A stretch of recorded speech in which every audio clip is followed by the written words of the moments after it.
Hi, gang. Hello, hello, hello. I've got a really good Wednesday poll question. I'm really excited about this one. Should religious leaders be permitted to endorse political candidates in churches and other religious centers without losing their tax exempt status? I am a no vote on this. I say pay your taxes and then do whatever you would like. I just think that it's going to be subject to such manipulation by political candidates and their operatives, and frankly, religious organizations for reasons I'll explain in just a moment. Thank you to my friends at Playgun Lake and Parks Casino. Summertime, the beach, the boat, the lake, the boardwalk. Enjoy casino action and sports betting wherever you are, all summer long with the Bet Parks app and the Playgun Lake app as well. We're talking baseball and tennis and world soccer matches. By the way, did you see the end of the, how do I say this now? The Philadelphia game in San Francisco last night? Holy smokes. Check out the highlights if you missed it. You can have some skin in that game. Live betting is better on the BetParks app and the Playgun Lake app. Bet individual player performances and game props too. Whether your favorite team wins or not, there's always another way for you to win on the BetParks Sportsbook and Casino app and the Playgun Lake app. By the way, right now, check out the new games on the BetParks app. Huff and More Puff. Love that name. Mega Fire Blaze, Dwarves and Goblins. Am I allowed to say dwarves? I think I am. The Flintstones and Money Horse. They've got it all going on. That's the point. New users get up to $1,000 casino bonus back if you're down in the first 24 hours. That has to be wagered. You've got to be 21 and in Pennsylvania, New Jersey, or Maryland for the BetParks app, and 21 in Michigan for Playgun Lake. You love to play. You play to win. You bet. BetParks and Playgun Lake. Thank you to both of you. Gambling problem, call 1-800-GAMBLER. So yesterday, 31,566 votes were cast. I really, enjoy is not the right word. I really thought it was a worthwhile conversation that we had in the first hour of the radio program yesterday. And as I set up here yesterday in describing the Tuesday poll question, why do U.S. children have comparatively worse health outcomes? And the data is frightening, and we had a great guest. The number one choice among the 5 options that I offered, 34.99% said behavioral choices. There was a study, it was published on Monday in the Journal of the American Medical Association, revealing that the health of children in the United States has significantly deteriorated across every major health indicator in the span of the last 17 years. Dr. Christopher Forrest from Children's Hospital in Philadelphia was a guest of mine yesterday. Dr. Neil Halfon, pardon me, from UCLA was the senior author. They analyzed 172 health indicators using data from 5 national surveys, U.S. and international mortality databases, and the PedsNet, a network of 10 pediatric health systems. I tell you all that so that you appreciate that it was a really big sample and that it was a very serious effort to try and take a look at the data. And what did the data show? The data showed that U.S. children and teens were nearly twice as likely to die as their peers in 18 other high-income countries. This is not a comparison of the United States to the third world. And yes, our gun culture, we learned this from Dr. Forrest yesterday, our gun culture is a significant part of the data, but it's not the sole explainer.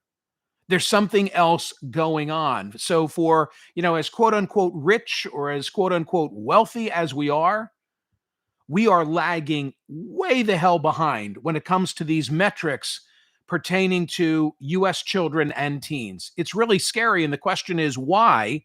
And I did some reading based on the countries that comprise the Organization for Economic Cooperation and Development. The acronym is OECD.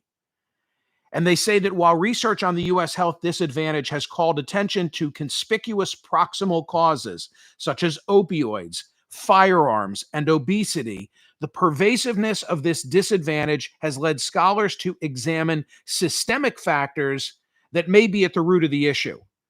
And so there was a committee convened by the Institute of Medicine, now called the National Academy of Medicine, and National Research Council. They identified 5 potential explanations, 5 potential domains. And those were the domains that I was asking about in the poll question yesterday. What are they? Healthcare, pretty self-explanatory. 5% of our kids lack health insurance. Not only do 5% of them lack health insurance, but 40% of U.S. children have public insurance with limited access to medical care. Something else Dr. Forrest said yesterday that stands out in my mind. He said, when you get really sick in this country, if you're a child or a teenager and you're really sick, our health system is terrific. But up until that point, very lacking for that population. Behaviors on the part of the kids and behaviors on the part of the parents. Think poor diet, think excessive screen time, think unsafe gun storage, poverty. And that was Dr. Forrest's choice. When I said to him, if you were picking among these 5, I realized they all play a role, but which is more important in this conversation than the others? And he said poverty. The U.S. has among the highest child poverty rates in the developed world.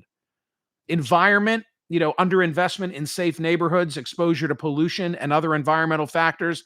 That was domain number 4. Public policy, lack of paid parental leave, weak social safety nets, lack of a minimum wage that enables people to sustain themselves. So those were your choices. And again, the result was behavioral choices coming in at number 1 as a selection of those who voted, followed by healthcare system, followed by public policies, followed by child poverty, followed by environmental factors. So thank you to those who voted in the Tuesday poll question. Okay, back to today, the Wednesday poll question. Should religious leaders be permitted to endorse political candidates in churches and other religious centers without losing their tax-exempt status? You've heard of the Johnson rule. It's more accurately referred to as the Johnson Amendment because it pertains to something that Lyndon Johnson was responsible for when Lyndon Johnson was in the United States Senate in the mid-1950s. So it was 1954. His amendment restricted 501c3, meaning tax-exempt organizations. By the way, not just churches, not just houses of worships. I'll come back to that in a moment. From engaging in partisan political activity. So what it has prohibited, if you want to retain your tax-exempt status, you can't endorse or oppose a candidate for elected office. You can't contribute to a political campaign, and you can't use your resources, the pulpit, the funds, the publications, for partisan electioneering. What you can do is discuss political and social issues. You can hold nonpartisan voter education forums. You can speak on public policy. You can advocate for legislation with limits on lobbying. And look, there's always been a gray area, particularly in the minority community. Black churches historically have invited candidates in, and probably they invite everybody in, and only some candidates, Democratic candidates, accept their invitations. I've always thought that walked right up to the line. But from reading in on what came yesterday, which is a change in all of this, I realized there really hasn't been enforcement of the Johnson Amendment.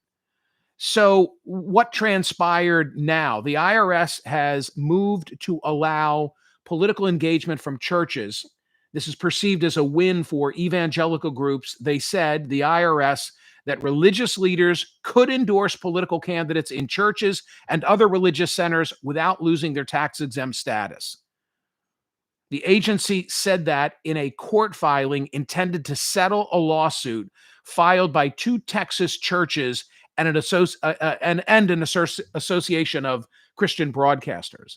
It's kind of an odd way, for the IRS to make this new policy known, to do it in a statement as part of this court filing. I went and read the court filing, and that which has been posted online was not yet signed. It was a draft, but that's what all this hullabaloo is about. The IRS has agreed to this narrow carve-out, one that experts in nonprofit law say might sharply increase politicking in churches, even though it mainly seemed to formalize what already seemed to be the agency's unspoken policy, because as I told you, they've really not been enforcing the Johnson Amendment. The agency said that if a house of worship endorsed a candidate to its congregants, the IRS would view that. Listen to this. This is the most important part. The IRS would view that not as campaigning, but as a private matter, like a family discussion concerning candidates. Well, okay, I guess I understand that. I'm picturing a priest. I'm picturing a rabbi. I'm picturing an imam in a mosque, in a particular synagogue, in a particular church, making some type of an endorsement statement from the pulpit, from the bema, whatever the case may be. But how do you say, well, we're going to allow that, but if it comes from the mothership, if it comes from the Vatican, well, that's not a house of worship endorsing just to its congregants. Really? Well, then what's the difference? What about a yard sign in front of the church? What about the fact that houses of worship today largely have their services online? If it's online, by definition, is it still just to those congregants? And what about the opportunity for manipulation? I mean, I see, political operatives now perhaps funneling money to their preferred candidates while receiving a tax break that a quote unquote house of worship affords. I think that it's really fraught. I think it's really, really fraught. And I'm going to make a mingle point about this. What concerns me most is that I wonder if now there will be, I'll stick with my own tribe. Is there going to be the parish that is the Republican parish? Oh, if you want to go to that church, that's the Catholic Church for Republicans. Oh, wait a minute, that's the Catholic Church for Democrats. And are we now going to lose what I consider to be one of the great mingling outlets? Yes, I get it. You have religion in common, but maybe a little else. Truly, I think I always, in talking about where people can go to mingle, I always say houses of worship. Whatever your stripe might be, or maybe you have none whatsoever, to be able to go out and attend a service and be among other people is a good thing. So I'm worried that this is going to diminish a great mingle venue, a house of worship. Today's poll question at Smerconish.com: should religious leaders be permitted to endorse political candidates in churches and other religious centers without losing their tax-exempt status? I say no. And I also think that this warrants much more of a conversation and accountability than the IRS, as part of a court settlement in Texas, very quietly saying this is our new position. Go vote at Smerconish.com and tell me what you think of today's poll question and that issue. Okay? And if you're watching right now, like Jamal is, and Sean is, and Rabadine is, and Rick is, and Thomas is, and Kelly is, then make sure you're liking and subscribe. I know you've already subscribed. Those who I've named, I recognize all of you. You are already subscribers, and for that, I thank you. But for everybody else, please like and subscribe and set yourself up for notifications.